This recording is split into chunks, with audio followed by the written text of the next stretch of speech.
नमस्कार मंडळी, स्टार प्रवाहावरील लग्नानंतर होईलच प्रेम या मालिकेच्या पुढील येणाऱ्या भागामध्ये आपण पाहणार आहोत की काव्य ही घरी येते तेव्हा नंदिनी ही काव्याला घेऊन आपल्या रूममध्ये जाते आणि त्यावेळेस आपण पाहतो रम्या ही किचनमध्ये असते आणि ती बोलते, तुमच्या जीवनामध्ये देखील आता मी या भाजीला जशी फोडणी टाकतात तशी फोडणी टाकते की नाही बघाच।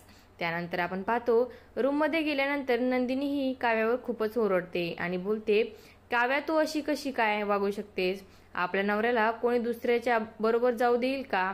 आणि एखाद्या बाईने आपल्या नवऱ्यावर हक्क गाजवलेला तू कशी काय सहन करू शकतेस? आणि तेव्हा काव्याचे डोके देखील ठिकाणावर येते।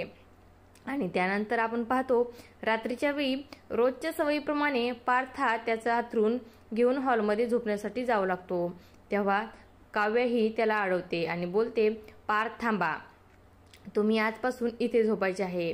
आणि तेव्हा पार्थला देखील आश्चर्याचा धक्का बसतो आणि तो बोलतो, माझ्या कानामध्ये आज काय मला काहीतरी चुकीचं ऐकायला येत आहे का? तेव्हा काव्यही त्याला ओरडून बोलते, तुम्ही जे ऐकलं आहे ते एकदम बरोबर आहे। मीच म्हटले आहे की तुम्ही आजपासून इथेच माझ्या बेडवर झोपायचे।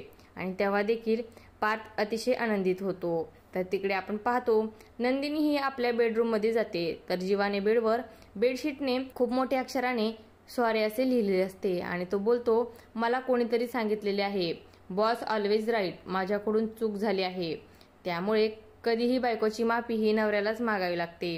आणि तेव्हा नंदिनी देखील मनोमन खूप आनंदित होते। आता पुढे येणाऱ्या भागामध्ये काव्या व पार्थ, जीवा व नंदिनी यांचा संसार कसा सुखी होणार हे पाहणे अतिशय रंजक ठरणार आहे। अशाच मालिकांच्या नवनवीन अपडेट्स पाहण्यासाठी आपल्या चॅनलला सबस्क्राईब करा आणि व्हिडिओ आवडला असेल तर लाईक आणि शेअर करायला विसरू नका। धन्यवाद।